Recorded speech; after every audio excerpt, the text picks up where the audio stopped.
Então, sejam bem-vindos à nossa aula inaugural da MBA em BI Big Data. Meu nome é Ricardo Roberto, eu faço parte da coordenação dos cursos na área de TI do UNIP, e queria agradecer aí a presença de todos vocês aqui para a gente começar a nossa turma, né?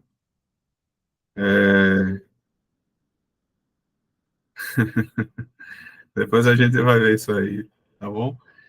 Então, gente, vamos começar. Primeiro, essa aula inaugural, ela está dividida em duas partes, tá? A primeira parte consiste na apresentação do curso. Eu vou explicar para vocês um pouco mais sobre a pós-graduação, como é que funciona, a questão das disciplinas, a questão dos professores. Isso aí vai demandar mais ou menos uns 15 minutinhos a 20 minutos dessa apresentação mais institucional.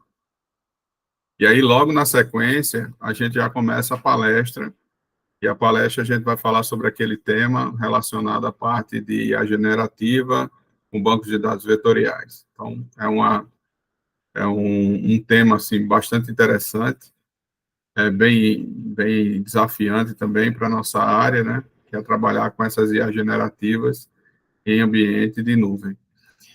Então, vamos lá, vamos começar a falar um pouquinho sobre a especialização. Então, por que você pretende fazer uma pós-graduação, né? Qual é o objetivo, digamos assim? Primeiro, investir na carreira e no seu crescimento profissional. As pós-graduações, elas servem para a gente alavancar a carreira no que diz respeito a melhorar e aumentar seu network. É muito importante que quem entra numa pós-graduação, geralmente ele já está ou trabalhando ou está em busca de uma oportunidade melhor em termos de mercado. E, às vezes, o seu próprio colega, o seu parceiro que está fazendo uma pós-graduação, ele vai poder lhe indicar para essa nova oportunidade, para esse novo posto de trabalho, para essa nova experiência. Então, é algo que é bastante interessante que a gente observa nas pós-graduações. Além de aprofundar seu conhecimento, né, e se atualizar na área, acho que isso é super importante. As pós-graduações, elas têm sempre seu conteúdo bastante atualizado, bastante renovado, tá? E elas conseguem ter esse tempo aí de maturação, inclusive até das próprias tecnologias. Outro ponto bastante importante é a busca por oportunidades na carreira profissional. É como eu falei, o network, esse network mais presencial, esse network mais olho no olho, né? Fazendo as atividades juntos, isso acontece de maneira bem frequente. Conhecer e aprender novas técnicas, métodos e ferramentas disponíveis no mercado, isso é um outro diferencial dos cursos de pós-graduação. A partir do momento que você começa a pagar uma disciplina, você vai estar atualizado ali em termos de ferramenta, de linguagem, de plataforma. Você vai estar sempre trabalhando com aquilo que está de mais novo e mais quente. E partilhar experiências e ideias com os professores e os colegas em sala de aula, que é outra atividade bastante interessante durante uma pós-graduação. Além de fortalecer seu currículo e ampliar as suas oportunidades de mercado. Tá? Vamos falar um pouquinho aqui do UNIP em termos de números. Atualmente, nós temos 75 turmas funcionando de pós-graduação dentro da instituição. Nós temos um mestrado, stricto sensu, que é em Direito. Nós temos também vários cursos de extensão e educação continuada, né? São 19 turmas que estão em andamento nas mais diversas áreas.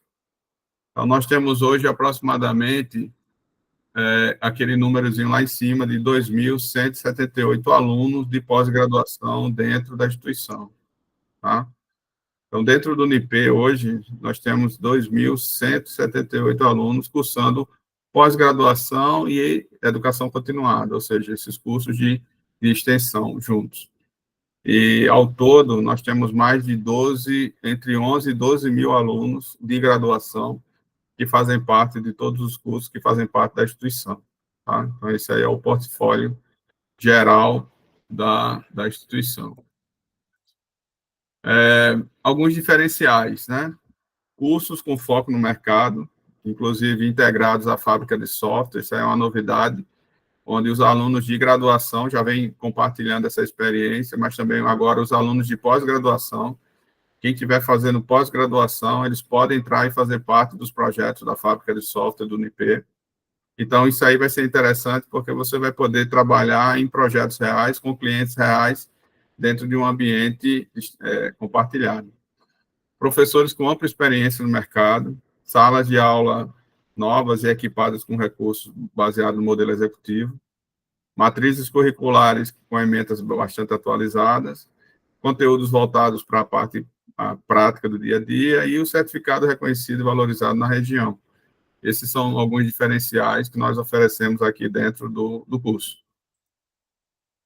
Essa pós-graduação, ela é do tipo Lato Sensu, né? Ela é uma MBA em Business Intelligence and Big Data, só que o diploma sai com a especialização do tipo Lato Sensu, igual a uma especialização normal. Os diplomas que são de mestrado profissional, mestrado acadêmico, é que eles saem com a chancela de stricto sensu, que é o mestrado, né? Mas todos os outros cursos de especialização tradicional, eles são do tipo Lato Sensu, tá? Essa é a diferença. Qual é o objetivo da MBA? O objetivo é capacitar o aluno para se aprimorar na área de dados, compreender e entender um pouco mais sobre a parte de análise, mineração e gerenciamento de dados, utilizando infraestrutura de Big Data em ambiente corporativo e em nuvem.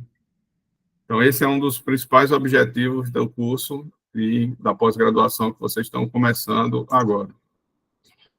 Qual é o público-alvo da MBA? São bacharéis em ciência da computação, análise e desenvolvimento de sistemas, profissionais também em outras áreas.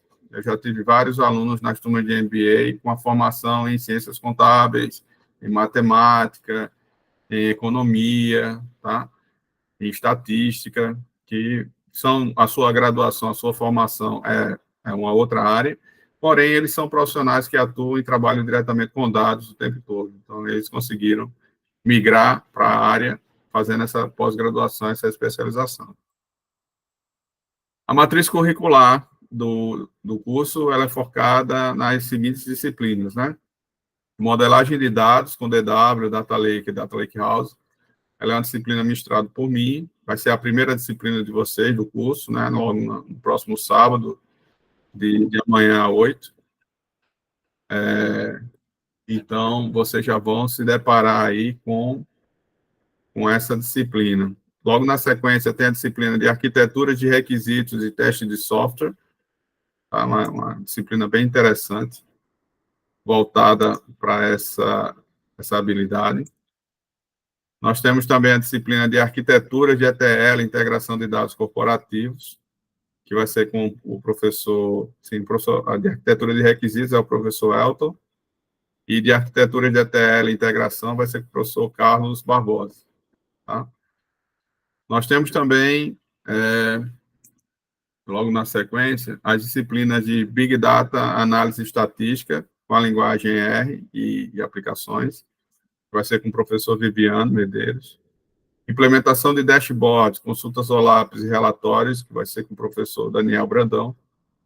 Arquiteturas e coleta e armazenamento de dados com Hadoop, Spark e tecnologias afins, vai ser com o professor Elton Guimarães. Tá? E, na sequência, a disciplina de algoritmos e mineração de dados e WebMine vai ser com o professor Dr. Jefferson Barbosa. Persistência de dados e bancos NoSQL vai ser com o professor Daniel Brandão. Computação cognitiva, tendências e aplicações vai ser comigo, professor Ricardo. E a parte de engenharia de sistemas embarcados vai ser com o professor Celso Padilha, né? Celso Padilha Lima. Então, essas são as disciplinas, né, a grade curricular, que vocês vão participar dentro da especialização, dentro da pós. Alguns diferenciais da pós-graduação, né? Professores com experiência de mercado, conteúdo voltado para aplicabilidade, disciplinas voltadas para a atividade de cientistas de dados, analistas de dados e também de engenheiros de dados, tá? Então, vocês vão ter disciplinas que permeiam todas essas habilidades. Desenvolvimento de soluções e treinamento, consultoria de negócio, isso aí vai acontecer de forma normal, tanto junto aos professores, também com os projetos da fábrica. E durante a especialização, a gente vai fazer um hackathon, que é um hackathon na área de engenharia e ciência de dados. Esse hackathon, ele vai ser trabalhado com algumas empresas parceiras da fábrica de software do Unip. A gente vai definir um final de semana, tipo um sábado específico, que a gente vai definir, e durante esse sábado a gente vai tocar o hackathon completo, né? Então, eles vão trazer os problemas, vocês vão se transformar em equipes, em fábricas, cada equipe dessa vai pegar um problema e vai tentar desenvolver essa solução baseado nos seus conhecimentos, nas suas habilidades que foram adquiridas ao longo das disciplinas. A gente vai tentar fazer pelo menos um hackathon, mas a ideia é que a gente consiga fazer 2. Um no meio do curso, que seria o primeiro, e um outro hackathon no final do curso, já prestes a vocês terminarem as disciplinas. Então, a ideia é a gente tentar montar 2 hackathons. Um, com certeza, já vai acontecer no meio do ano, no meio do curso de vocês, eu acho que lá para o mês de maio, para o mês de junho de 2025. A gente já vai fazer um hackathon. E o outro já seria no final do ano, lá para novembro, a gente já faria um segundo. Mas a ideia é a gente trabalhar com esse projeto, com os hackathons junto com vocês. Tá? As inscrições, elas podem ser feitas aqui através do unip.br, né? unip.edu.br. Vocês podem lá se cadastrar e colocar as informações. Quem já está cadastrado, beleza. Quem não fez ainda tem a oportunidade. E a documentação para vocês fazerem a matrícula é o diploma de graduação, o histórico acadêmico, né, do curso superior, comprovante de residência, cópia do RG, do CPF, o comprovante da taxa, no caso, a inscrição ela é gratuita, então vocês não vão precisar entregar, e enviar todas essas informações para fernanda.duarte@unip.edu.br e uma cópia para mim, ricardo.roberto@unip.edu.br, tá? É importante para vocês garantirem lá a matrícula e a inscrição. O investimento. A opção de investimento do curso, né, completo, são 14 parcelas de R$ 450, mas existem os descontos para grupos e para ex-alunos do Unip, né? Então, de acordo com a sua habilitação, você consegue descontos de 20%, 25%, 30%, e agora tem 40%, que está sendo, acho que até o dia 15, né? Provavelmente eles devem estender aí um pouquinho até o dia 25. Para quem tiver aí interesse em fazer, vai ter esses 40% de desconto sobre esses 450, tá? Então, é uma oportunidade aí para vocês, muito importante, bem interessante aí para fazer o curso. Projetos integrados ao mercado. Eu tenho aqui, como eu falei, atualmente nós temos parceria junto à fábrica de software do Unip, já vários alunos, não só da turma de engenharia e qualidade, como também o MBA em BI Big Data e também a pós-graduação em desenvolvimento full stack. Alguns dos alunos, eles se integraram em projetos da fábrica e conseguiram desenvolver soluções e se adequar rapidamente ao mercado e às oportunidades que o mercado tem. Tá? Aqui eu já falei. Esse site aqui, ele tem informações sobre as turmas que já terminaram, tanto do curso da MBA em BI Big Data, como também tem um linkzinho lá para as outras turmas das outras pós-graduações. Então, ele é um link bem interessante, onde vocês vão poder pegar material, pegar artigos, pegar alguma informação que já foi tratada nas turmas anteriores. Tá? E isso aqui é um curso novo, né, que nós estamos lançando, um curso de extensão. Esse aqui é um curso de curta duração. Ele é um curso que tem uma carga horária de 24 horas. Ele é um curso voltado para, utilizando a inteligência artificial generativa, né? Ou seja, é parecido com o tema da palestra que eu vou abordar agora, só que a palestra vai ser só uma pincelada. Esse curso ele vai ter uma carga horária maior, uma carga horária de 3 sábados em dezembro, e ele é aberto ao público, tá? Quem tiver interesse de fazer, quem tiver pré-requisito, não precisa ser graduado, não precisa ter formação na área, basta ter interesse em querer aprender essas tecnologias, e se mostrar interessado em fazer o curso. Isso é um curso de extensão, tá? Quem tiver interesse, é só acessar aí o QR Code. Eu vou estar passando depois essa informação aí para vocês com mais detalhes. Bom, então é isso aí, pessoal. Alguém tem uma dúvida? Alguém tem alguma pergunta? Sim, eu não falei aqui sobre a questão de avaliação. Acho que é importante eu citar agora, antes de concluir. Desde 2023.1, todas as instituições de pós-graduação no Brasil, elas não obrigam vocês agora a escrever um TCC ou um artigo científico para poder receber o diploma de pós-graduação. Para fazer a pós-graduação agora, o processo ele já é automático. Basta você cursar as disciplinas, todas as disciplinas, elas vão ser ministradas, né, durante o curso, e vocês precisam alcançar a média de 7 a 10, ou seja, as notas têm que ser superior à nota 7. A partir do momento que vocês concluírem todas as disciplinas e ter essa média aí acima de 7, vocês já vão estar aptos a dar entrada no diploma de pós-graduação. Então, não existe mais o processo de elaboração de artigo científico, ou de defesa, ou de banca, de TCC, ou de fazer qualquer atividade. Isso aí é uma regra que ela começou agora no período 23, né, 2023.1. Então, todas as turmas de pós-graduação que iniciaram em 2023.1 para cá, elas já podem tocar essas ações relacionadas à parte de solicitação do diploma, tá, pessoal? Então, não tem mais esse processo de vocês terem que abrir, fazer um artigo, procurar um professor orientador, fazer todo aquele trâmite tradicional para poder dar entrada na sua pós-graduação, né, no seu diploma de pós-graduação. Ele é automático.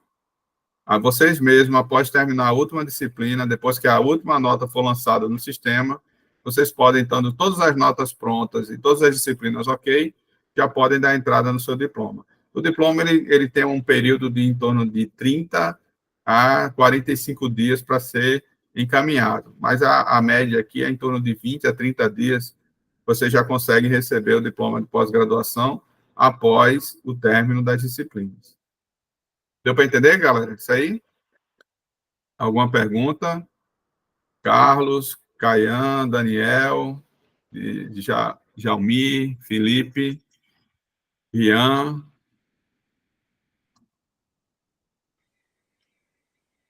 Professor, eu tenho uma pergunta. Pode falar. Thaís aqui. A minha formação é administração, eu trabalho numa instituição financeira. Perfeito. E a gente tem visto que o mercado financeiro tem mudado muito, né? A tecnologia, a gente nem sabe daqui a 5 anos como é que vai estar o mercado financeiro. Perfeito. E, assim, eu não tenho conhecimento técnico em tecnologia. E aí eu queria saber se eu consigo acompanhar o curso normalmente. Consegue. Se eu vou conseguir. Tranquilo, Consegue, né? Thaís. Nem se preocupe. Nós, nessa MBA, nós já tivemos, como eu falei, né, no começo, a gente já teve alunos com a formação em administração também. Tivemos 2 pessoas que eram um casal, que era do Banco do Brasil. Tá? E aí eles conseguiram fazer o curso. É claro que no começo sente um pouco de dificuldade, mas é normal, faz parte. Mas Sim. eles conseguem juntos, os trabalhos geralmente são feitos em grupo, e aí durante o grupo, uma pessoa que entende mais do negócio fica à frente, aí outras que são mais da tecnologia vão implementar juntos. Mas assim, a MBA ela tem esse propósito justamente de juntar esses mundos. Você vai ter determinadas habilidades que você vai adquirir ao longo do tempo. Isso é normal, isso não vai levar um certo tempo para você adquirir. Por exemplo, a habilidade de programação, tá? Mas Sim. não impede você de fazer o curso, pelo contrário. A gente já Tranquilo. consegue. E assim, eu já tive ótimos alunos, excelentes alunos, que não eram da área de TI fazendo esse curso. Eles conseguiram ter um destaque até maior por conta dessas outras habilidades. E quem é da área mais técnica foca bastante na questão da tecnologia. Sim, Mas nesse sim. grupo, fica tranquilo que Tá bem, obrigada. o importante é ter uma graduação, tá? O importante Tá é você ter já ser graduado. Isso aí que é o importante. Sim, aí teve outra pergunta aqui esse curso de inteligência, falo com a coordenação da pós. Lincoln, esse curso ele é um curso de extensão. Basta você acessar aquele QR Code, eu vou botar ele depois aqui no final, e aí você entra lá, preenche o formulário online, que aí você já fica, como se diz, pré-inscrito. Esse curso de inteligência generativa, ele é um curso de 24 horas, são 3 sábados, que é o dia todo, em dezembro, e ele custa R$ 250, tá? Aí pode ser dividido, parcelado lá, em várias parcelas do curso todo. Luana, né? Luana falando aqui, eu também sou formado em administração. Nem se preocupa, Luana. Não se preocupa, porque a gente vai trabalhar muito dentro do curso, não apenas com plataformas ou ferramentas de programação. A gente vai usar também ferramentas que são low code e no code. Ou seja, são ferramentas que você hoje não necessariamente precisa saber programar. Você só precisa saber pegar a origem do dado, criar um pipeline de orquestração sobre os dados e fazer a manipulação desses dados de um lugar para o outro, tá? Então, hoje as ferramentas elas estão evoluindo muito nesse sentido, e principalmente com relação às plataformas em nuvem, em cloud, que é o que a gente vai atacar bastante aqui nas disciplinas. Muitas dessas disciplinas a gente vai fazer em cima de nuvem. Nuvem da Google, nuvem da Amazon, e a nuvem da Oracle também, que é uma novidade aí. Mas tem muita plataforma hoje que é 100% nuvem, 100% cloud, tá? Beleza? Deixa eu ver aqui. Eu acho que eu respondi todo mundo, né? Tem mais alguém com alguma pergunta, alguma dúvida? Se tiver, Só no caso, boa vou falar. noite. Boa noite. No caso, tirar a disciplina também é AD, como tinha na graduação, por exemplo, sempre tem as presenciais, né? E assim, no meio tem aquelas EAD. Vai ter também aqui na. Não, Tem não, não, né? tem não. A pós-graduação, ela é no regime que a gente chama presencial, certo? Então, todas as disciplinas, elas já estão programadas para serem elencadas de maneira presencial. Agora, pode acontecer uma excepcionalidade, isso acontece. Às vezes, é um professor de uma determinada disciplina que precisou mudar, e aí, às vezes, eu consigo um professor que não é daqui, que não é de João Pessoa, mas ele é um professor muito bom, mas só que ele mora em São Paulo, pode morar no Rio, em Minas Gerais. Aí pode acontecer de uma disciplina acontecer de forma remota. Mas veja, essa disciplina, ela não é gravada, não são aulas gravadas e tal. Ela é uma disciplina que é feita com aulas ao vivo. Então, no mesmo horário que você teria a disciplina de forma presencial, você vai ter a disciplina só que de forma online. Deu para entender, Edson? Sim, tranquilo. Obrigado, Mas professor. o curso todo ele está programado para todas as aulas serem presenciais, porque os docentes eles moram aqui em João Pessoa, eles já estão aqui. Eu tenho um que é de Recife, mas ele passa todo final de semana aqui também. Então, está todo mundo aqui. Então, a gente não precisa ir buscar os profissionais Sim, fora. sim. Certo? Beleza. Luana, pronto. Isso, Luana. Exatamente. Pronto, Luana vai ser uma aluna que ela vai estar nos dias que estão programados as aulas, presencialmente aqui em João Pessoa, tá? Mas, quando tiver essa aula, vocês sempre vão estar com aquele calendário de aula sendo atualizado o tempo inteiro. Geralmente, a gente deixa fixo, não muda aqueles datas, né? Estão certinho. Mas, eventualmente, se acontecer um imprevisto de um professor, porque às vezes acontece assim, o professor, ele consegue dar aula de forma presencial no primeiro final de semana. E aí, depois de 15 dias, vai ter a outra aula, né? Continuando o módulo do professor. Já aconteceu isso uma vez. E aí, o professor, por motivos lá de doença, ele estava meio gripado e tal, ele não conseguia fazer a aula presencial, até para não contaminar os alunos, né? E aí, ele fez de forma remota. Ele fez a aula como se fosse uma aula ao vivo. E aí, funcionou.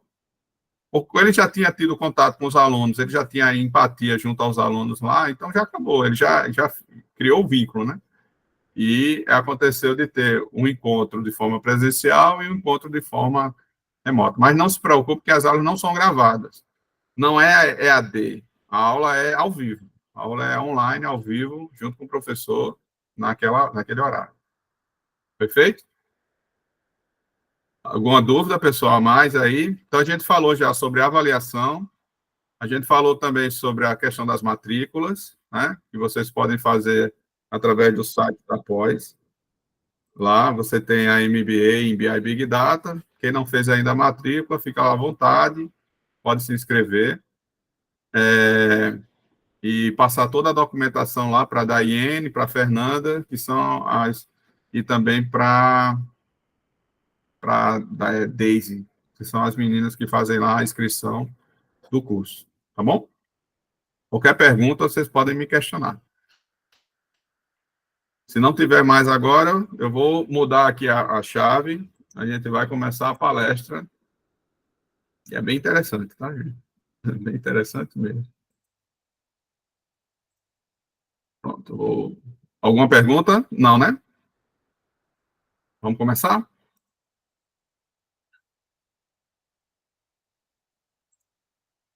Bom, vocês estão conseguindo ver aí a minha tela?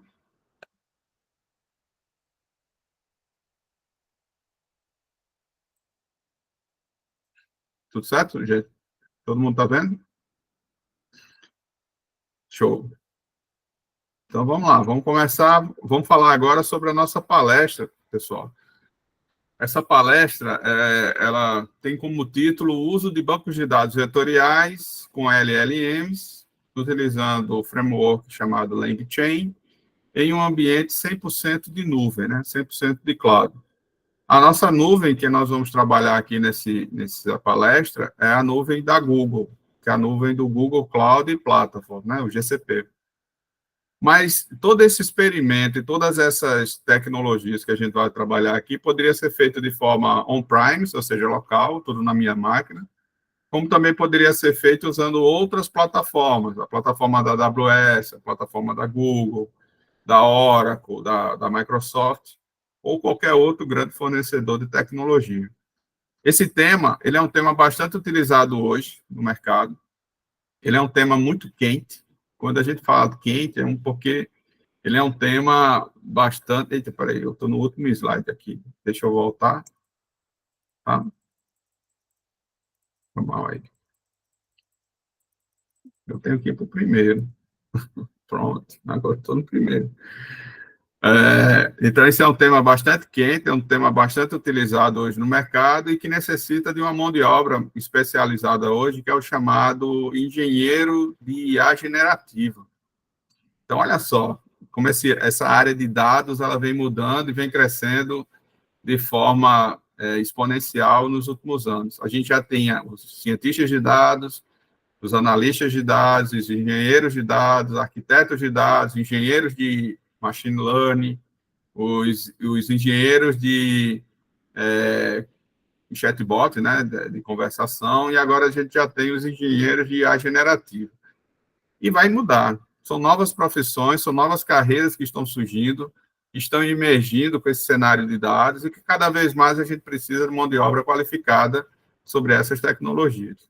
Então, vou passar aqui um pouquinho.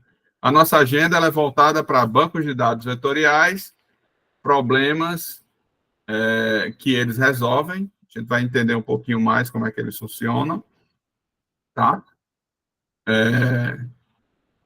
Vamos falar um pouquinho sobre a arquitetura das soluções que estão sendo desenvolvidas, as etapas e os componentes relacionados a essas tecnologias, um estudo de caso, que eu vou mostrar para vocês de passo a passo, e algumas práticas utilizando dentro da nuvem do Google Cloud Platform. Então, antes da gente começar, vamos falar um pouquinho sobre o que são bancos de dados vetoriais, né? Então, o que é um banco vetorial, pessoal? Esse conceito de banco de dados vetoriais ele é bem novo, ele é bem recente. Os primeiros experimentos de armazenamento de dados vetoriais a nível de bancos de dados relacionais tradicionais, ele vem do ano de 2020 para cá. Então, as primeiras ferramentas, elas foram construídas agora de 2021, 2022 para cá, tá? E o conceito de você armazenar dados no formato vetorial é garantir o armazenamento de maneira mais fácil, ser localizada através das consultas semânticas, tá? utilizando dados não estruturados. O que é isso? Você consegue gravar uma imagem como um vetor e armazenar isso dentro de um banco de dados. Você consegue armazenar um som, uma música, aquela de Linkin Park que estava passando aqui. Eu consigo gravar, pegar aquela música e salvar como um registro lá de um banco de dados vetorial. Então, hoje em dia, com o uso das IAs generativas, a necessidade de você ter esses dados armazenados no formato de vetor, ele vem crescendo, porque fica mais fácil para o algoritmo localizar essas informações dentro dos bancos de dados. Fica mais rápido, fica mais eficiente, fica mais simples para a gente fazer isso. Beleza? Até aí, tudo ok, pessoal? Todo mundo entendeu? Alguma pergunta? Não, né? Então, quando a gente fala de bancos de dados vetoriais, é a capacidade de você conseguir armazenar qualquer tipo de informação, e principalmente as informações não estruturadas que existem hoje no mundo, dentro de um modelo de banco de dados relacional tradicional, que a gente já vem trabalhando com ele há bastante tempo. Ok? Então, vamos lá. Então, primeiro, eu vou fazer essa pergunta para vocês, né? O que é uma busca semântica? Gente, quando a gente fala de busca semântica, a gente está falando de quê? A gente está falando, ó, eu estou querendo saber o que é a Apple. Mas aí, Apple, para mim, pode ser a fruta, mas também pode ser a empresa que constrói lá os equipamentos lá do iPhone, né, iPad e outras coisas. Então, quando a gente fala de busca semântica, quer dizer o seguinte, ó, eu vou fazer uma pesquisa baseada em texto ou voz, o que for, e ele vai trazer a informação de fato que eu quero, baseado no meu contexto da pergunta que eu estou querendo fazer. Então, quando eu falo de busca semântica, é essa característica que você tem de buscar a informação de acordo com aquilo que você perguntou, de maneira mais precisa. E isso, hoje em dia, isso é feito de forma rápida e com excelência, utilizando as IAs generativas. Quando eu estou me referindo à IA generativa, eu estou me referindo aí ao ChatGPT, eu estou me referindo aí ao Gemini, eu estou me referindo ao o Copiloto, né, que é da Microsoft, eu estou me referindo ao da OpenAI, propriamente dito, o da Meta agora, né, que é o Llama, e também tem o Mistral. Então, estou me referindo a vários modelos, tá, que a gente chama modelos de LLM, Large Language Model, que estão disponíveis no mercado para que a gente possa utilizá-los e obter um resultado de forma mais amistosa. Tudo certo, gente? Até aí? Alguma pergunta ou não? Se tiver, pode falar, viu? Podem me interromper, podem passar aí, que é importante que a gente entenda bem esses conceitos. Show. Então, o importante é entender que na busca semântica é o seguinte, ó, vou pegar esse exemplo aí.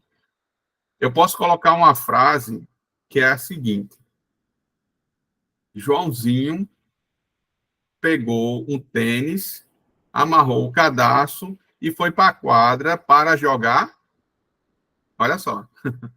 Joãozinho pegou um tênis, foi para a quadra para jogar. Aí eu deixo lá um quadradinho, uma linhazinha, esperando uma resposta. Para jogar. Jogar o quê? Qual é a probabilidade do algoritmo chegar para a gente e dizer que ele vai jogar bola? É alta. Com esses modelos, né? Com esses modelos de LLM que existem hoje, ele já vem com essa estatística já prontinha. Ele já vai dizer, olha, 90% de certeza isso aqui é bola. Mas ele vem com outras opções. Ele vai dizer, vai jogar vôlei, vai jogar futebol, vai jogar, sei lá, outra coisa. Ele vai te dar outras respostas semânticas também. Porém, ele vai analisar o contexto e, de acordo com aquele contexto que eu perguntei, ele vai te dar essa resposta como se fosse a mais apropriada. Isso é usar uma IA generativa. Isso é buscar hoje a informação através de uma IA generativa. Ele vem com esses controles, ele já vem com essas características prontas para serem utilizadas no nosso dia a dia. Beleza? Até aí, tudo ok? Assim, gente, estou sendo bem lúdico, bem tranquilo, que é para dar o entendimento do conceito. Porque não adianta a gente chegar aqui e mostrar o exemplo funcionando, vocês vão ver que a coisa vai funcionar normal. Mas aí o importante é você entender o conceito de como isso é feito, como isso é aplicado nos dias atuais. E aí já vem outra pergunta agora. O que são vetores? Né? Para quem é da área de tecnologia, para quem é formado em TI, ele já aprendeu o que é vetores durante a sua própria graduação. Né? Ele aprendeu que é uma estrutura de dados, onde você consegue armazenar informações, né, no formato de linhas, ou então no formato de linhas e colunas, né, que seria já uma matriz. Mas os vetores, eles são um array de números, onde você consegue armazenar informação de maneira a facilitar a localização disso para a IA, para os algoritmos de inteligência artificial. Porque, assim, na hora que eu mostro uma imagem na tela, para a gente, aquela foto é uma foto de uma maçã, de uma laranja, de uma banana, ou então uma foto de uma pessoa. Para a IA, para a inteligência artificial, aquela foto ele vai transformar em bits. Ele vai transformar em zeros e uns, vai transformar em um monte de numerozinho. E esses números, ele vai fazer o quê? Ele vai vetorizar a imagem, vai transformar a imagem em um vetor. Então, para ele, fica mais fácil saber que aquele número que está sendo apresentado é o cabelo do Ricardo, que é branco. A sobrancelha ainda está preta, mas daqui a uns tempos vai ficar branco. Mas, assim, ele consegue identificar as características, e aí, em cima dessas características, ele já consegue mapear a imagem como um todo. Então, é diferente. O cérebro eletrônico, a rede neural artificial, ela lê muito rápido e bem, de maneira correta, os vetores. Né?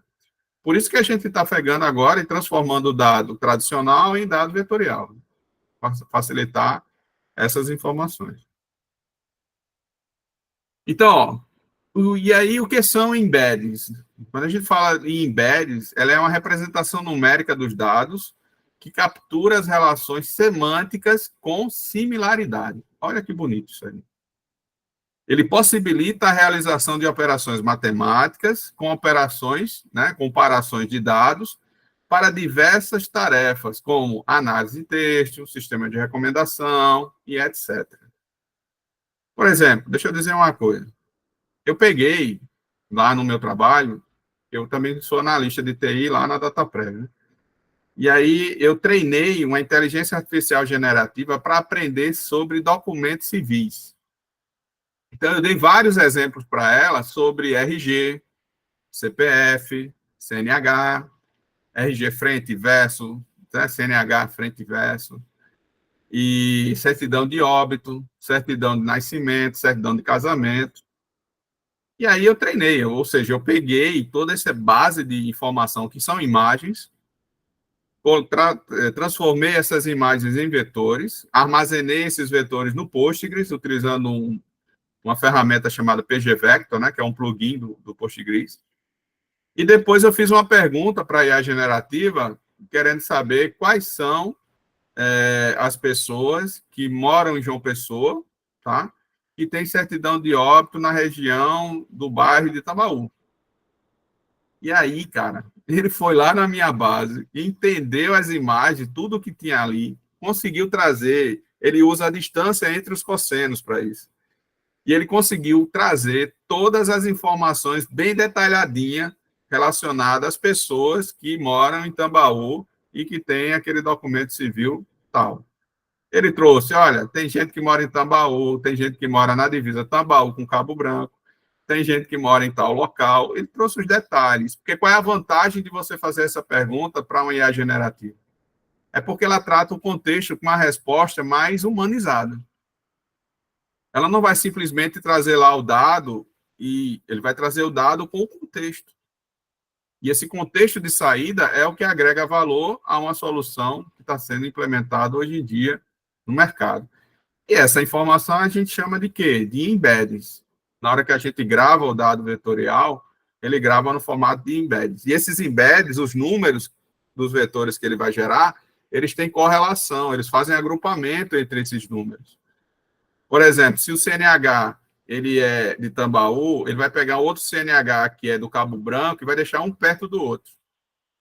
Ou um CNH que é do Bessa, ele também vai deixar um perto do outro.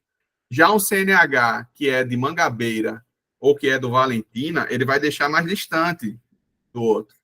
Vocês estão me entendendo? Na hora que ele grava isso no banco de dados, é só número que aparece para a gente. A gente não consegue olhar e entender o que são aqueles números. Mas os embeds, ele cria os vetores de maneira a gerar similaridade entre eles. Vocês estão entendendo?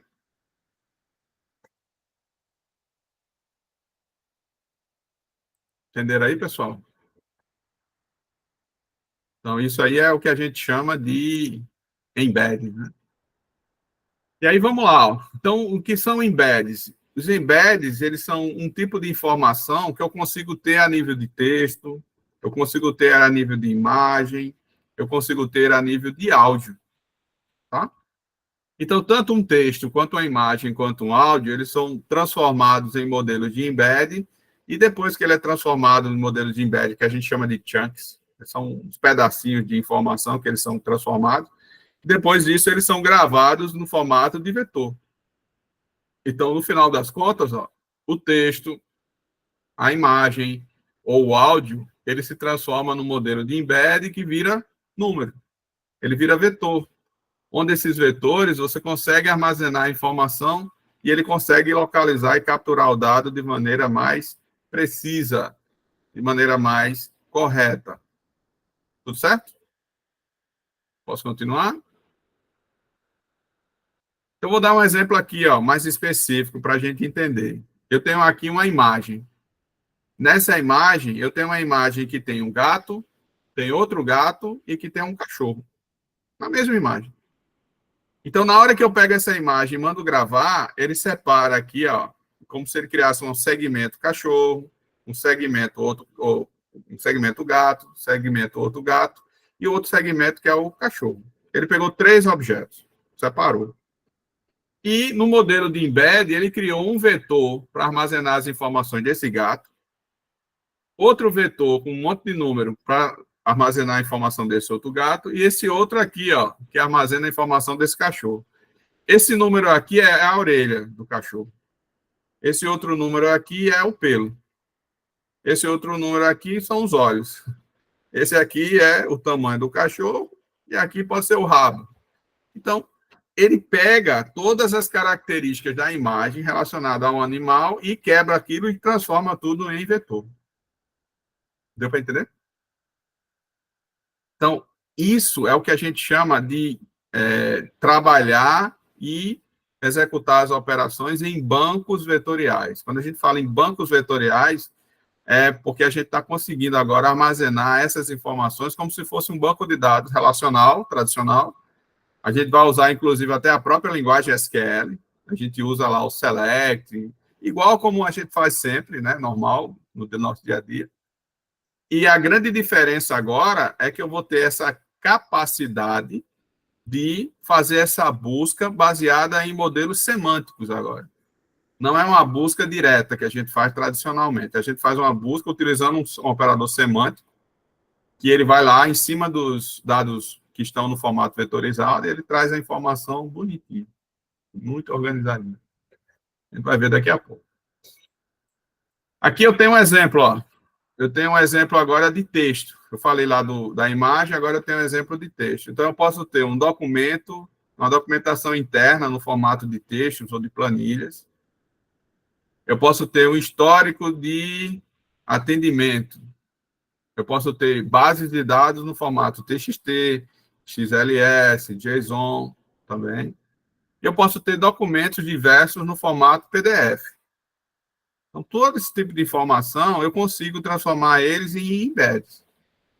E aí, transformando em embeds, eles vão ser classificados e armazenados como se fossem vetores. Beleza? Então, vejam que eu consigo fazer isso para imagem, eu consigo fazer isso para texto, e eu consigo fazer isso para áudio também, para vídeo.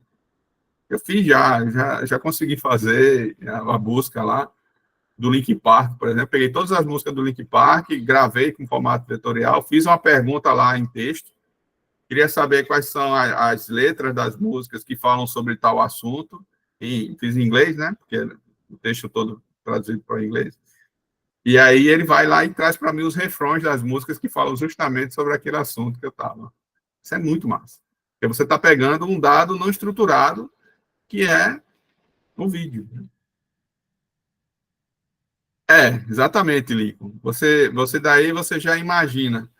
Mas o que a gente vai fazer, nada mais é, né, nesse experimento, é de criar o nosso próprio chat GPT. A gente está criando, a gente está usando a nossa própria IA generativa. E qual é a diferença que a gente está fazendo agora? A gente está fazendo com a melhor qualidade. Por quê? Esse processo tem um nome, esse processo a gente chama de RAG. É a capacidade de você criar uma aplicação que vai utilizar uma IA generativa, porém ele vai buscar o dado de um dado específico da sua base de dados local. O grande problema de você usar hoje as IAs generativas é que, de vez em quando, elas dão alucinação em cima do dado. E aí, o que é uma alucinação? É ele dizer, por exemplo, se eu perguntar para vocês aqui e disser, se você fizer uma pergunta lá para o ChatGPT e for um americano que não conhece o Brasil e não conhece as capitais aqui do Nordeste, e aí um americano chega lá e pergunta, qual é a capital do Sergipe? Aí, ou melhor, qual é a capital do Sergipe? Aí ele vai dizer lá, aí já o ChatGPT vai dizer, a capital do Sergipe é Recife. Aí o americano ele vai achar que é Recife, porque ele não conhece a região. Ele não mora aqui. Agora, a gente que mora aqui vai saber que está errado. Mas hoje, o ChatGPT, nas versões mais abertas, as antiguinhas, né, 3 ou até mesmo a versão 2, ele tinha muito essa questão de gerar alucinações. Ou seja, ele afirmar que é aquilo e, de fato, não é. Vocês estão me entendendo? Pessoal? E isso vem acontecendo muito, com bastante frequência no nosso dia a dia. Você não pode estar usando as IAs generativas de maneira irrestrita e achar que aquilo ali é 100% verdadeiro. Porque os modelos são desatualizados, né? Os modelos não estão sendo memorizados direitinho e tudo mais. Então, o que é que tem hoje? Você precisa utilizar as IAs generativas? Precisa. Porém, você pode consultar uma base de dados com informações mais certas, corretas. Que seria o quê? A base de dados da tua empresa, uma base de dados com informação quente de uma notícia que acontece local. Então, aí você está indo buscar informação realmente, mas de uma fonte que você conhece, que ela vai te dar aquela precisão de maneira mais correta, né? Então, esse aí é o chamado RAG, que é o que eu vou mostrar para vocês daqui a pouco. Ok? Até aí? Todo mundo entendeu? Então, algumas características, vamos entender um pouquinho algumas características do uso. Primeiro, o armazenamento de vetores, né, os dados eles são representados no formato vetorial, facilitando a análise de grandes volumes de dados. Quando estou falando de grandes volumes, é grandes volumes mesmo. Tá? Outra característica é a consulta semântica. Ele permite você fazer consultas complexas baseadas na similaridade entre os vetores. São úteis para a busca de informação com análise semântica. Isso é o grande diferencial dessas novas tecnologias. A questão da escalabilidade. São projetados para lidar com grandes volumes de dados e suportam consultas eficientes, rápidas e precisas, com altas dimensões. Então, sua base de dados ela pode ter milhões de registros. Pronto. Eu faço consultas na DataPrev, eu tenho base de dados com bilhões de registros lá do INSS.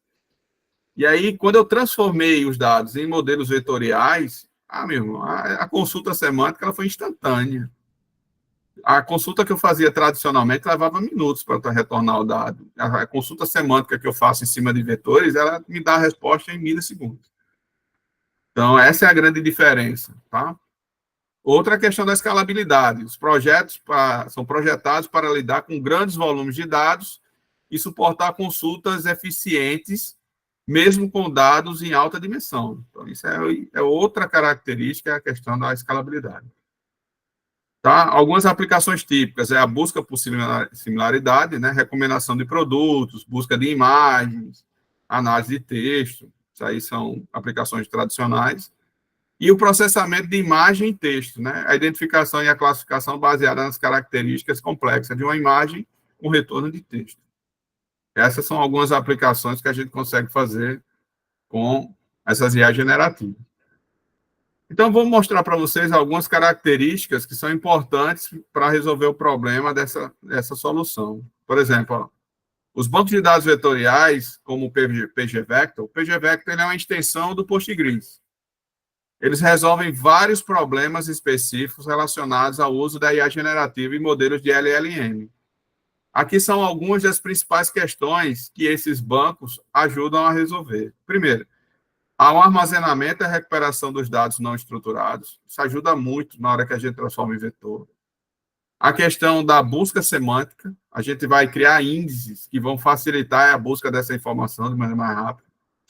A escalabilidade e o desempenho de grandes volumes de dados e a integração com os modelos de IA generativa, né, com as LLMs tradicionais. Então, quando eu falo de armazenamento e recuperação, eu tenho um problema que é o modelo de IA generativa frequentemente lida com dados não estruturados, como texto, imagem, áudio, que não se encaixam bem no esquema de bancos de dados tradicionais, bancos relacionais. E a solução é usar os bancos de dados vetoriais, que eles armazenam dados no formato de vetor, que são representações matemáticas de características desses dados. Isso permite a recuperação eficiente e flexível do dado. Gente, deixa eu explicar um negócio. Quando a gente está usando hoje as IA generativas, a gente está trabalhando com um modelo chamado multimodal. O que é multimodal? Hoje você pode fazer uma pergunta para a IA no texto e ele te devolve em texto. Você pode pegar uma imagem, fazer um upload da imagem para a IA generativa e perguntar o que é que essa imagem está fazendo. Me explica o que é que essa imagem tem. Ele vai te dessecar a imagem todinha. Vai explicar bonitinho o que é que aquela imagem tem, o que é que ela faz, para que ela serve, como é que ela funciona. E ela tem também o áudio. Você pode pegar um áudio ou um vídeo, anexar ao prompt, né, das IA generativas, e ele vai te responder como se fosse o conteúdo que tem ali dentro. Ele vai ouvir a música, entender o que é que tem lá dentro, e vai te dar o refrão e a opinião dele. Então, isso a gente chama de modelos multimodal. Tá? E esses modelos multimodal envolvem dados não estruturados. Né? Deu para entender, galera, isso aí? Então, a gente tem que pensar que hoje as informações elas estão cada vez mais voltadas para esse tipo de aplicação, para esse tipo de tecnologia. Tudo certo? Outra característica aqui, ó, é a busca semântica. Então, as buscas tradicionais em bancos de dados relacionais, muitas vezes elas são baseadas na correspondência exata, né, da pesquisa da palavra-chave que você está buscando. O que pode ser limitado quando se trata de entender o significado e o contexto sobre os dados. Então, com o uso dos bancos vetoriais, é possível realizar buscas semânticas, onde a semântica está relacionada ao contexto dos dados, que é levado em conta. Isso melhora a precisão, a busca e a recuperação da informação relevante com base no significado do que está sendo perguntado. Então, ele consegue fazer essa busca de maneira muito mais eficiente, muito mais rica e muito mais específica. Outra característica é a escalabilidade, como eu falei. À medida que o volume de dados cresce, realizar buscas e comparações pode se tornar ineficiente e lento, especialmente quando se trata de dados vetoriais complexos. Então, a solução é fazer o quê? O banco de dados vetoriais são otimizados para lidar com grandes volumes de dados e realizar operações de busca por similaridade. Eles usam técnicas de indexação baseadas em árvore de decisão, baseadas em distância entre o cosseno, distância euclidiana, distância de Manhattan, que são técnicas da estatística que ele já consegue atrair os dados e criar clusters sobre isso. Então, a gente não vai reinventar a roda, não. A gente vai usar a roda que os modelos de machine learning já vem usando aí há bastante tempo. A gente simplesmente vai otimizar isso através de índices mais inteligentes na hora de buscar informação semântica. Tá? E, por fim, a integração com os modelos de LLM Machine Learning. Integrar e utilizar a saída de modelos de aprendizado de máquina com os embeds gerados por LLMs em sistemas de banco de dados relacionais pode ser desafiador.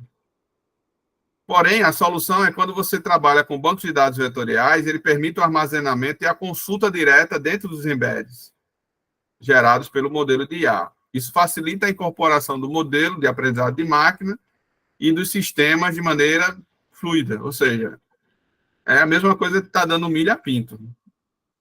A IA, ela gosta de comer, a IA é o galo, a galinha, e o dado vetorial é o milho.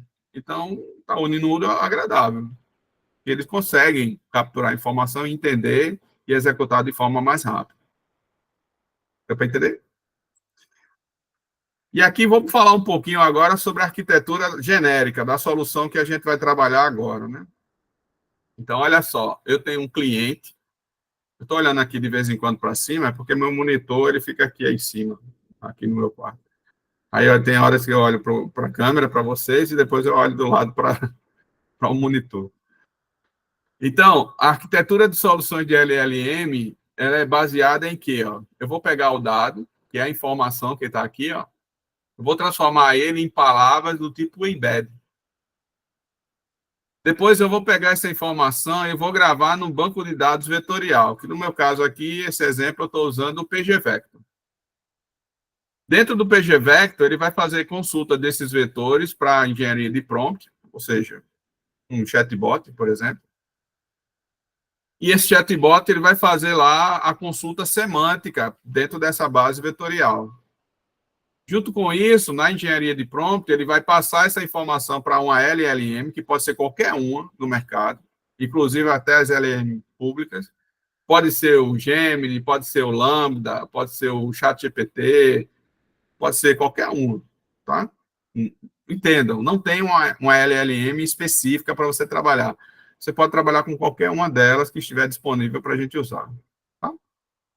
Ele vai entender esse contexto e vai te dar uma resposta de forma mais amigável. E essa resposta vai ser tratada e entregue para o cliente, para ele poder entender o que foi perguntado. Então, quando a gente fala de arquitetura, utilizando modelos de LLM dentro de um contexto de dados, é isso que a gente está mostrando aqui. Todo mundo entendeu? Então, o que seriam esses dados aqui? Poderiam ser arquivos PDF, arquivos de foto, arquivo de texto, arquivo de vídeo, qualquer coisa.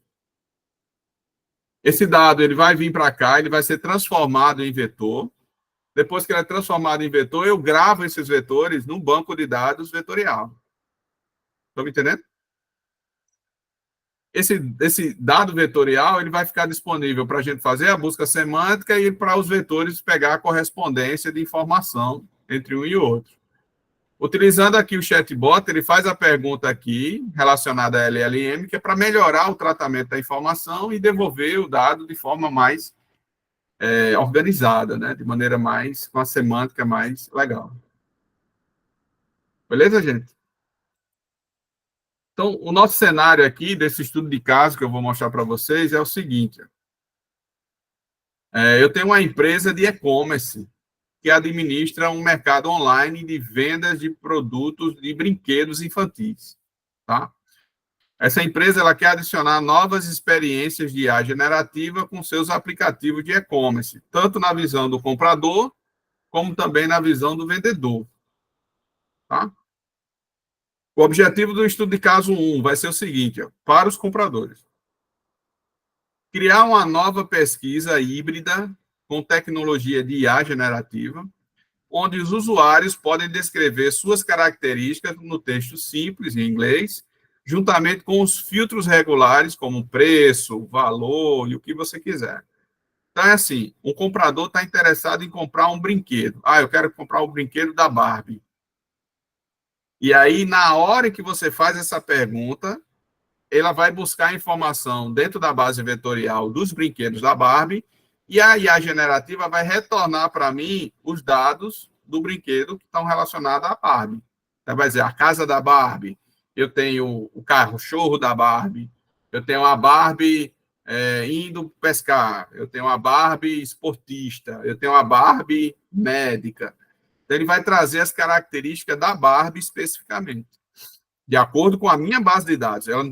A IA generativa não vai fazer a busca da IA lá na OpenIA. Não. Ele já tem o conhecimento do que é, ele vai aprender e vai buscar a informação dos meus vetores que estão dentro da minha base local.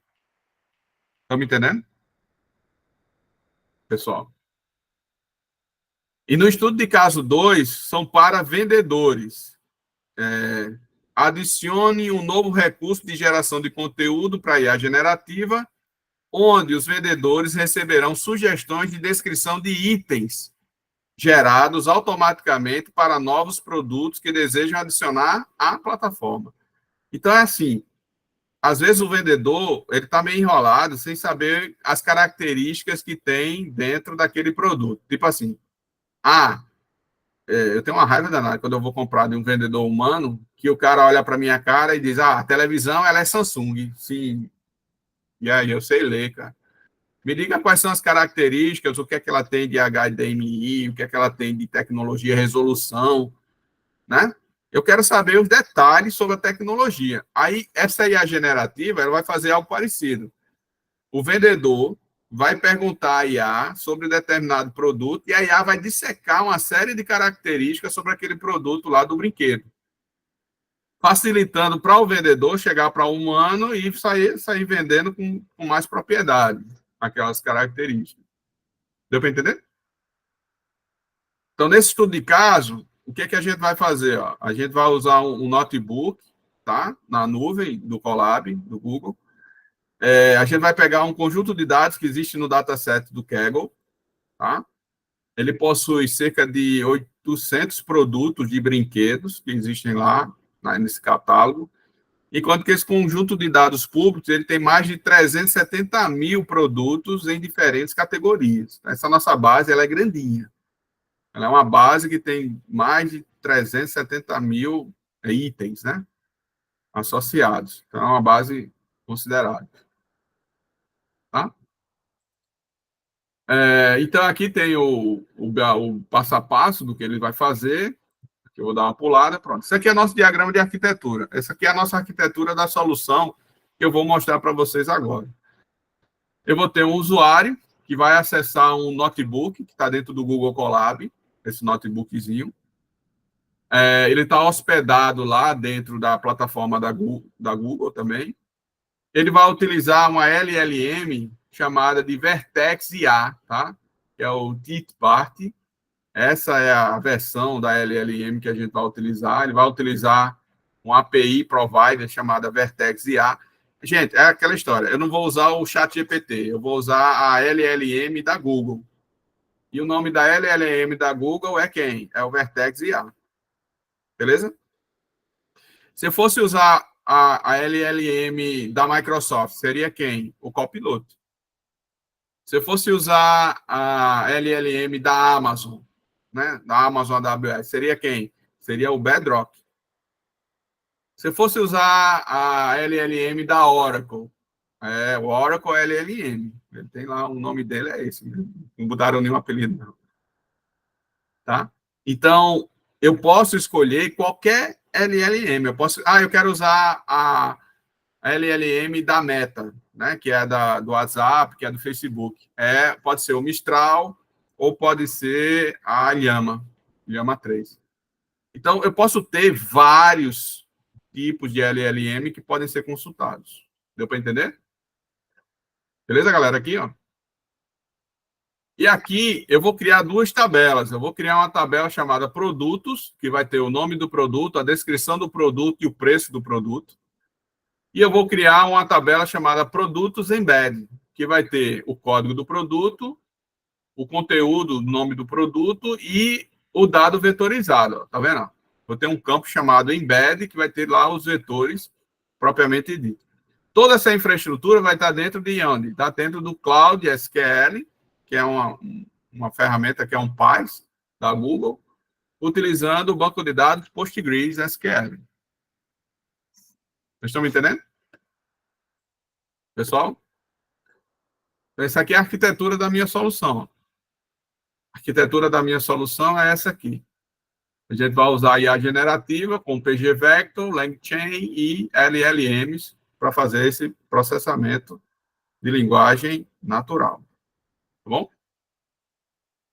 E aí, o passo a passo, o fluxo de dados é esse aqui. Ó. Primeiro, a gente vai criar as tabelas produtos com os campos lá, baseado no Kaggle.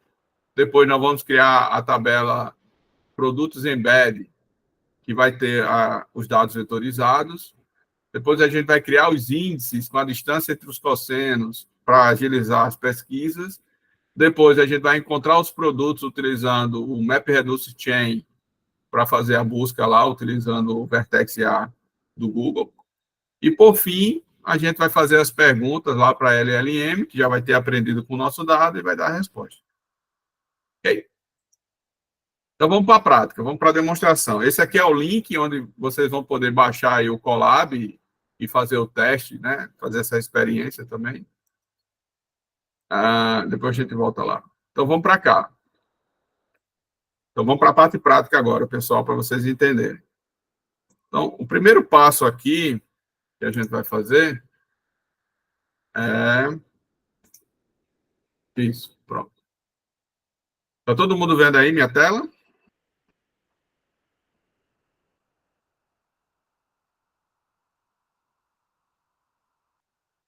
Show. Então, pessoal, eu estou aqui dentro do ambiente do Google Cloud Platform.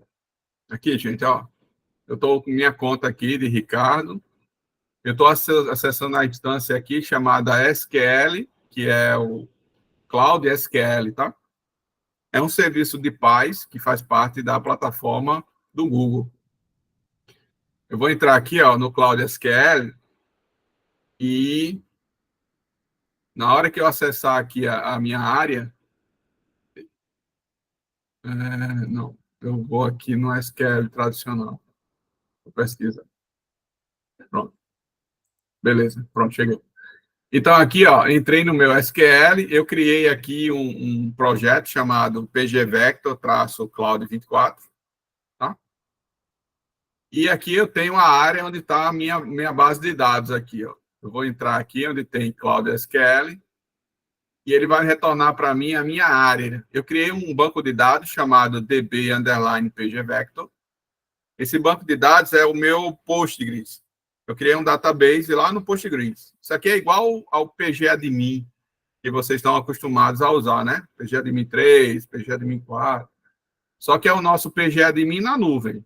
Esse banco está na nuvem, certo? Nesse banco eu criei duas tabelinhas. Eu criei uma tabela aqui chamada produtos, tá? Vou fazer uma consulta aqui nele. E o que é que eu vou retornar? Selecione, select, asterisco from, public, ponto, products, limits 1000. Ou seja, eu quero que ele faça uma busca lá, retornando para mim os 1000 primeiros produtos que fazem parte dessa tabela. Então, ele está trazendo aqui o código do produto, ele está trazendo aqui o nome do produto e ele está trazendo uma descrição do produto. Essa descrição ela é grande, tá? Ela tem uma série de informações sobre esse produto. São características desse produto. Ele diz, olha, isso aqui é uma bicicleta com aro 14, aro 25, aro 26. Ela tem rodas de liga leve, ela tem não sei o quê, tem não sei o quê, tem não sei o quê. Então, nessa descrição, ela é grande. Ela é um campo memo, onde o cara escreve aí mais de 3.000 palavras sobre o produto. Estão me entendendo? Pessoal? E aqui no final eu tenho o preço. O valor, né? No caso aqui é em dólar, de cada um desses produtos aqui que estão relacionados. Tudo certo? Então, eu tenho aqui a minha consulta, estou fazendo a busca dele aqui, ele vai retornar para mim os dados comuns tradicionais. Show? Agora, vamos lá. Eu tenho uma outra tabelinha que eu já fiz a transformação, porque eu já rodei o script antes, né, para mostrar para vocês. E aí, aqui nessa outra tabelinha, ó, ele vai fazer uma consulta na tabela produtos embedded, ou seja, eu tenho uma tabela que é de produtos, que tem os dados originais, e tem uma outra tabela que a gente chama de tabelas embedded, que é produtos embedded. Aí vamos vou trazer aqui 1000 itens também dentro da nuvem. E olha só o que ele está retornando para mim. Ele retorna o código do produto, que é o mesmo código da outra, retorna o nome do produto, né? E ele está retornando para mim, ó, isso aqui, ó. O que é isso aqui, pessoal? Ó, são os dados armazenados no formato de quem? De vetor. Ou seja, tudo isso aí que está sendo gravado agora, ele está gravando como se fosse um vetor. Ele chama de campo embedding. Esse vetor, ele no caso nosso agora, a gente vai fazer um RAG baseado em texto. Então, eu estou pegando novas informações de texto, vou alimentar a minha base do sistema, ele vai transformar em vetor, e agora eu vou fazer uma busca semântica em cima desse vetor. Então, a IA generativa, ela não vai buscar informação na internet só, ele vai buscar informação aí dentro da minha base. Ele vai buscar aqui, ó, onde eu tenho, nesse campinho aqui, embed. Então, a informação agora, ela vai vir de maneira mais real, mais próxima do seu dia a dia. É como se você fosse fazer uma pesquisa de opinião, mas o cara está indo buscar informação usando a IA generativa no teu banco de dados relacional. É diferente dele buscar a informação que está na internet. Porque o que está na internet nem sempre é verdade. Vocês concordam ou não? O que está na internet pode ser verdadeiro, pode não ser verdadeiro. O cara pode pegar um dado lá fake, pode pegar um dado que é outlier, pode pegar um dado lá que está fora da curva. E aí ele vai demorar a trazer a informação de maneira correta e de maneira mais precisa. Deu para entender? Então, todos os registros dessa tabela, ó, todas as linhas dessa tabela, elas estão, ó, tá vendo? Eu vou pegar um aqui, ó. O solar, poderoso, não sei de quê, bababá, bababá. Esse aqui é outro registro, aí outro brinquedo. Aí você pode vir aqui, clicar nele, ó. Quando você clica, ele vai trazer a descrição, tá vendo? Ele possui um display LCD, não sei o quê, não sei o quê. Isso aqui é informação plana, é como se fosse o texto plano. São os detalhes. Só que junto com esse texto plano, ele tem um vetor. Então, a inteligência artificial, ele vai buscar informação no vetor. Ela não vai buscar informação mais buscando no texto. Sim, Felipe perguntou aí, ó. Esse cenário eu posso escolher com maior rigor as informações, claro. Porque a base é sua. Você está utilizando uma inteligência artificial que não vai consultar a informação que está na rede. Ele vai buscar a informação que está no teu banco. Quando ele pega a informação que está no teu banco e ele aprende um pouco mais sobre aquele dado que você colocou no banco, ele dá uma resposta generativa, dá. Porém, ele dá uma resposta embasada no teu conhecimento, que é específico. É esse o grande diferencial hoje. É isso que o mundo inteiro está querendo fazer. Eles não estão querendo usar a IA generativa da Google. Não, ele quer pegar o modelo de IA generativa que a Google tem, mas acessando os dados que eu tenho na minha empresa. É isso que eu quero. Porque isso é o diferencial competitivo. As pessoas não estão interessadas em saber o que você acha da minha empresa. Eu sei o que eu tenho da minha empresa. Eu quero usar o recurso da inteligência artificial buscando dados na minha empresa e retornando a informação mais assertiva para o meu cliente. É isso que eu quero. Tá me entendendo? Então, ficou claro, gente, isso aqui, ó. Então, o que é que ele faz, ó? Ele tem uma extensão aqui chamada Vector. Então, o Postgres, a partir do Postgres 15, 16, 17 em diante, ele já vem com essa extensão PG Vector, tá? Que é a extensão Vector aqui. E durante o processamento das opções, a gente criou alguns índices. Olha aí, ó. Então, aqui eu tenho o índice aqui, ó, Half Vector, Spacer Vector. Isso aí são índices que são criados para agilizar a busca da informação dentro do banco vetorial. Quais são os tipos de índices que a gente pode usar? A gente pode usar a distância entre os cossenos, a gente pode usar distância euclidiana, a gente pode usar a distância de Manhattan, ou seja, você escolhe qual é o índice que você quer fazer com que ele consiga gravar o dado vetorizado e trazer a informação mais rápido. Então, gente, isso aqui, ó, eu estou usando o Postgres, isso aqui é o Postgres SQL, só que é o Postgres na nuvem, utilizando a tecnologia lá do PGVector, beleza? Postgres aqui, ó, nuvem, tabelinha, gravando os dados. Agora, eu vou mostrar para vocês aqui o Jupyter Notebook, tá? Que a gente usou para poder fazer isso tudo acontecer de forma mais rápida. Ok? Vou mostrar para. Vou tomar uma aguinha aqui, só para dar uma.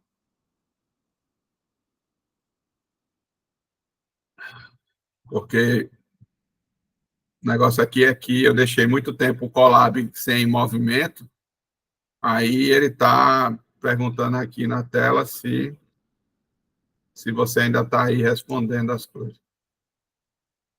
Espera aí. Está perguntando se eu sou um robô. Aqui todo mundo entendeu, né? Essa parte aqui do PGVector.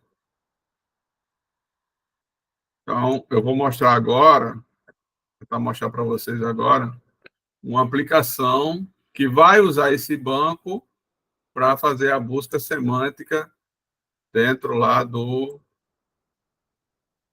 Postgres.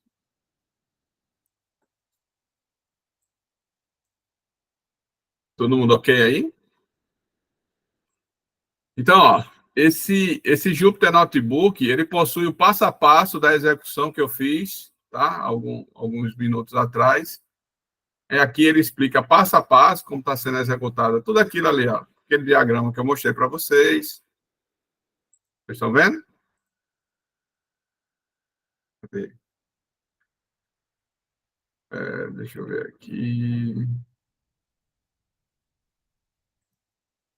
Não está mostrando aqui. Espera aí. Ah, tá. Pronto, vocês estão vendo aí, né, gente, minha telinha? Então, nesse Jupyter Notebook, eu vou passar aqui justamente as bibliotecas. Isso aqui tudo é feito usando a linguagem Python, tá? Tudo isso aqui é usando a linguagem Python. Isso aqui são as bibliotecas que eu utilizo para trabalhar. Estou utilizando aqui as bibliotecas do Google Cloud Platform para fazer a integração. O LangChain e os Transformers, que são bibliotecas para a gente utilizar junto com a IA generativa para fazer essas transformações. Estou usando o PGVector aqui, que é também o banco de dados vetorial, NumPy e Pandas, que são as bibliotecas para fazer a manipulação dos dados. E essa outra biblioteca aqui, ela é da SQL Cloud, que é a parte de autenticação, toda essa parte de sincronização da plataforma. Eu já rodei aqui o pacote, tá? Para não rodar de novo. Aqui ele vai mostrar se está tudo ok. Aqui ele tem o setup da configuração do meu projeto. Isso aqui eu tenho a senha, a região, o nome da instância do banco. Ou seja, na sua empresa, você vai ter que fazer a configuração do Postgres lá na nuvem com as suas características, tá? Eu estou fazendo aqui usando as minhas características aqui do meu modelo. Vou botar o meu aqui para ficar atrapalhando. Aqui ele vai fazer a autenticação na plataforma do Google, tá? Google Authentication. Depois que ele se autenticou, ele está dizendo que está tudo certo. Aqui ele vai fazer a criação da instância no banco de dados Postgres lá. Ele vai perguntar se eu consigo acessar o Postgres e se eu consigo criar o usuário e a senha estão certos ou errados. Aqui ele faz o import da biblioteca. Depois, aqui, ele faz a sincronização do Cloud SQL com o meu conector do Postgres, tá? E aqui ele vai fazer a parte da preparação de dados. Isso aqui é a parte de preparar o dado propriamente dito. Então, de onde vem essa base? Essa base de dados, ela vem do Kaggle, ela está nesse arquivozinho aqui chamado rated, toy, datasets.csv. Então, é nessa base de dados que eu tenho lá aqueles 350 mil produtos que a gente gravou lá dentro do Postgres. Aí ele está pegando tudo isso aqui, jogando para dentro de um data frame, né, de um objeto do Pandas. Ele está definindo aqui como o código do produto, o nome do produto, a descrição do produto e o preço do produto. Ele está dando um drop none aqui, que é para verificar se tem campos nulos, se tiver, ele apaga. E está mostrando as 10 primeiras linhas. Então, aqui no final, ele está mostrando as 10 primeiras linhas dessa base. Então, o que é que eu fiz? Isso aqui eu fui lá na internet, peguei uma base de dados pública, trouxe para o meu conjunto de dados. Agora, ele vai pegar essa base de dados e vai gravar lá no Postgres. Ele está fazendo esse comando aqui, ó, create table, produtos, vai passando aqui os parâmetros e vai pegar o dado que está lá armazenado no meu data frame e vai gravar direto aqui nessa tabela. Certo? Nessa etapa agora, é que a gente vai transformar os dados em vetores. Nessa etapa, a gente vai fazer isso aqui, ó. Essa etapa aqui, o que é que ela faz? Ela vai utilizar o LangChain para gerar os dados vetorizados. Então, eu vou pegar lá aquele campo descrição e vou transformar ele em vetor. Isso é feito através de uma biblioteca chamada LangChain Library. Ele já tem um método que faz isso. Esse códigozinho aqui faz justamente isso aí. Ele vai pegar item a item que tem lá, vai transformar eles em pedaços, em chunks, que ele chama, e vai sair gravando tudinho. Já esse outro passo agora, ele vai transformar ele no vetor. Tem que dar esses imports, essas bibliotecazinhas, que é para atualizar o framework lá, da Vertex IA. Pronto. E agora aqui é que ele vai fazer a transformação. Ele vai transformar aqui os dados em vetores, tá? Então, pessoal, não se preocupa não, não estou entendendo o código e tal, isso aí já está público, isso aí está disponível para vocês mexerem depois com calma. O importante é você entender o que é que ele está fazendo. É interessante você saber o processo. Aquilo que eu mostrei no slide, o que eu expliquei lá no formato do diagramazinho, ele está fazendo aqui, passo a passo. Então, ó, o que é que ele chegou? Ele transformou agora o código do produto, conteúdo do produto, e já transformou no campo embed. Ele já fez a transformação aqui, gerando os dados no formato de vetor. Depois de feito isso, aí nós vamos pegar esses dados e vamos gravar no Postgres, né, usando o pgvector. Isso aqui ele vai pegar todo aquele conjunto de dados e vai criar a tabela produtos embed e vai gravar lá com o campo do tipo vector. Depois de feito isso, aí agora a gente vai ter que criar os índices. Como é que a gente cria os índices? A gente vai usar esse técnica aqui, ó, distância entre os cossenos. O tipo de índice criado ele é o HNSW. O HNSW é o tipo de índice que vai criar a similaridade entre os vetores, vai ser a distância entre os cossenos. É um modelo matemático, estatístico já bastante usado. Então, quando eu clico aqui nesse playzinho, ele vai e cria o índice. E eu também posso criar o índice baseado nessa característica, que é o VF flat, né? Que é um outro índice, também consegue agilizar a informação, mas ele usa outra característica, não é a distância entre os cossenos, ele usa distância de euclidiana.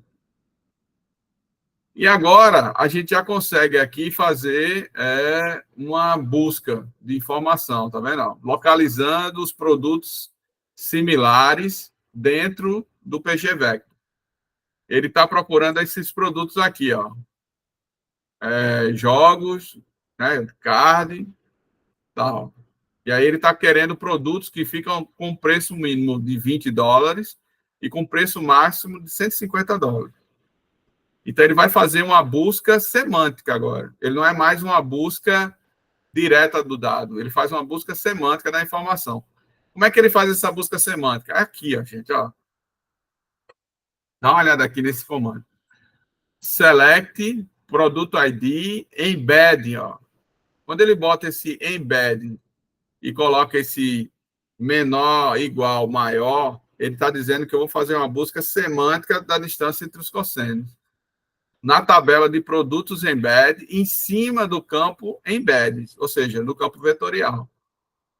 E ele vai trazer a similaridade de forma decrescente dos valores. Tá?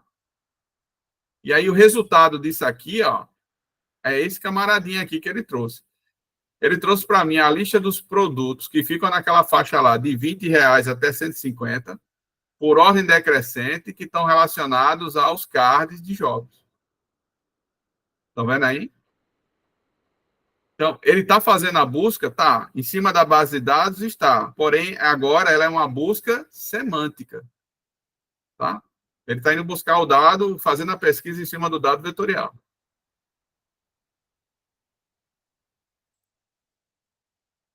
Aí, agora, eu já vou agora aprimorar cada vez mais a busca, né? A pesquisa. Eu já vou fazer uma busca mais detalhada, com mais informações a respeito. Olha, eu quero pegar brinquedos que estão com o número relacionado a tal assunto, que está relacionado a brinquedos de praia, e nananana, cujo preço é de 10 a US$ 150. Quando eu faço essa pesquisa aqui, ó, ele vai retornar para mim agora, olha só, as características que ele vai retornar para mim.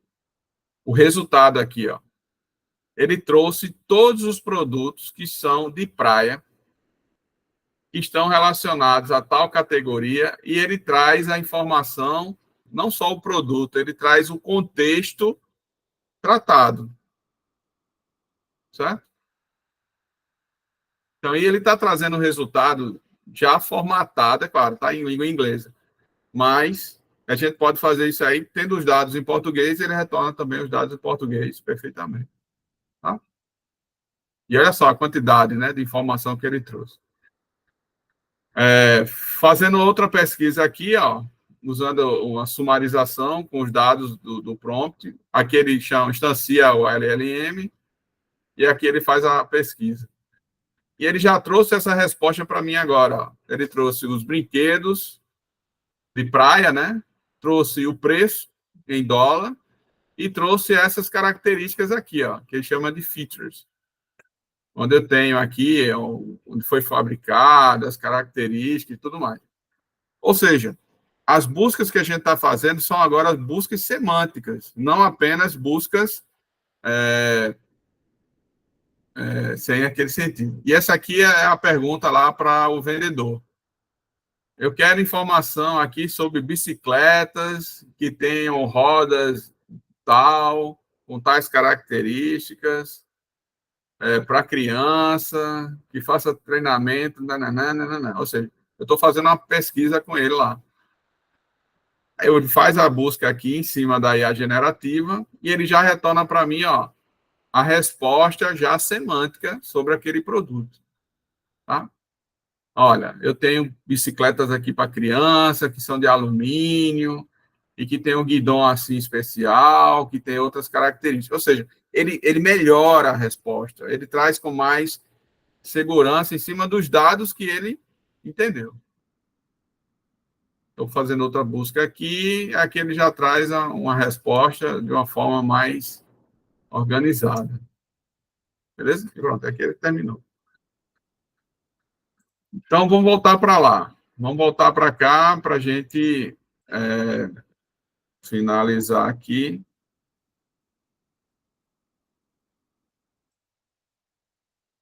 Pronto, a gente chegou aqui, né? Então, pessoal, esse curso, vocês estão vendo aí minha tela?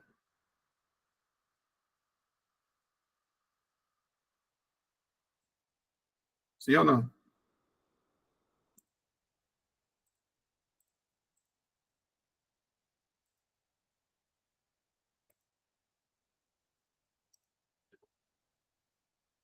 Sim, né?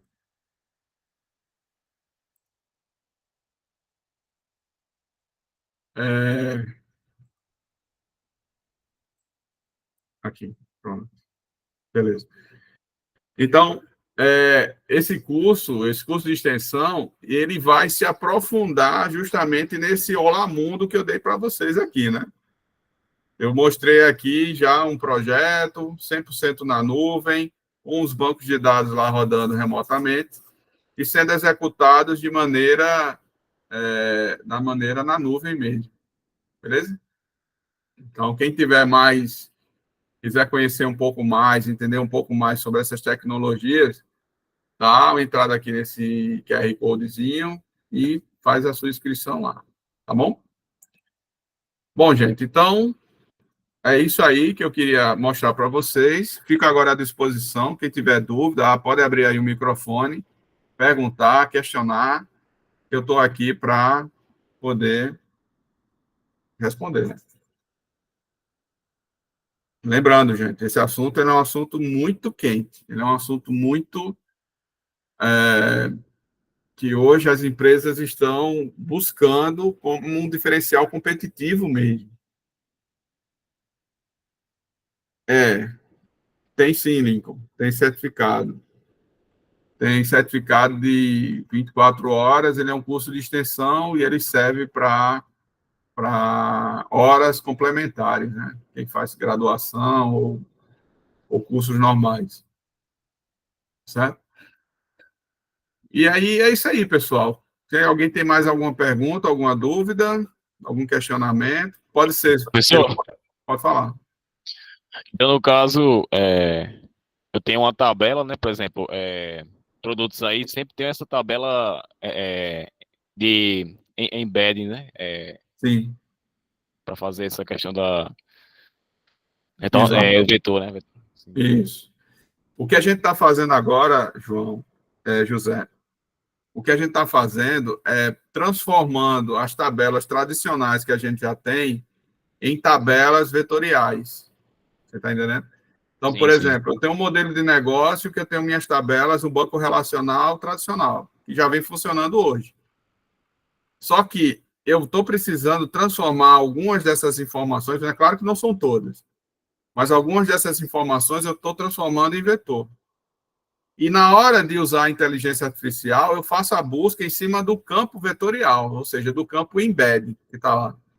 A LLM, ela acha muito massa buscar a informação já que está vetorizada, porque é mais rápido, é mais simples e é mais direto. E isso é o que agrega hoje nas organizações, é você ter essa informação disponível e aplicada diretamente, né? Porque, cara, melhora muito a busca da informação e o resultado, a resposta. É diferente de você estar indo buscar informação genérica. Não, aqui é uma informação específica. Eu fiz um exemplo lá no trabalho, que eu peguei e fiz uma pergunta para a IA generativa sem usar uma base vetorial local, certo? Sem usar o RAG. E a pergunta foi a seguinte: me fale sobre Ariano Suassuna. Aí a IA generativa foi lá e me deu 3 linhas, ou melhor, 3 parágrafos de linha sobre Ariano Suassuna. Bem raso. Ariano Suassuna, o escritor, Baraná, não morreu em tal época, Paraná, pronto. Bem raso.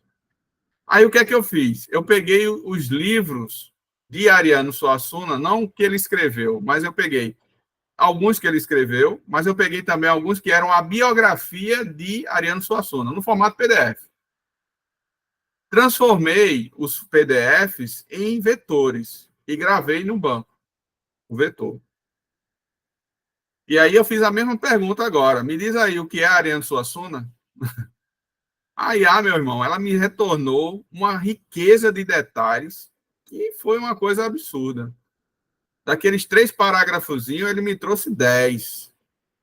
E cada parágrafo, ele trazia a história de Ariano Suassuna quando era criança, quando ele ficou adolescente, quando ele ficou adulto, depois que ele publicou o livro do Alto da Compadecida, e não sei quem, não sei quem, não sei quem, e outros livros que ele fez.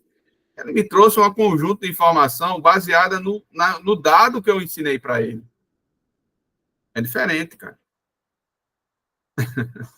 Vocês estão entendendo aí o poder que vocês têm na mão agora?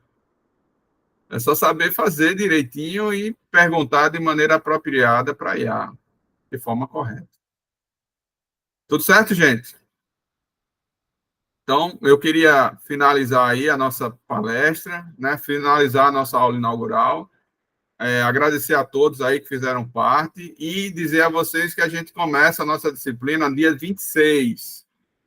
Dia 26, botem na agenda de vocês aí, ó, 26/10, lá no Unip, Bloco CT, Laboratório 6. A gente já começa a nossa pós-graduação e a nossa primeira disciplina é comigo para dar um panorama geral das tecnologias, ferramentas e plataformas modernas que nós estamos trabalhando hoje em dia. Tá bom? Queria agradecer novamente aí a vocês e dizer a todos que foi um prazer aí estar com todo mundo e passar um pouquinho desse meu conhecimento para vocês. Preste atenção, gente. Ó. Isso que eu estou ensinando para vocês é algo tão novo, tão inovador, que material em língua portuguesa vocês só estão vendo pela primeira vez aqui comigo. Tem poucos. Isso aqui, os gringos, americanos, ingleses, indianos, todo tipo de gente aí, chinês, eles já estão trabalhando já há algum tempo.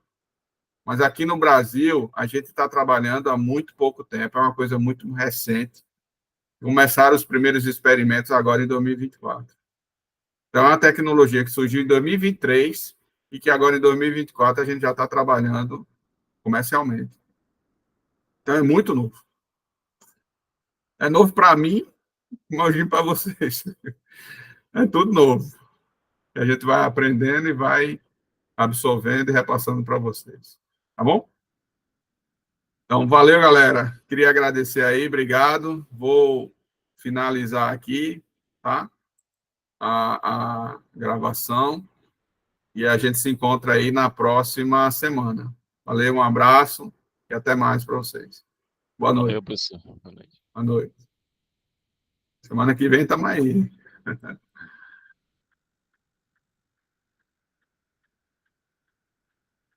Boa noite. Valeu, galera. Obrigadão.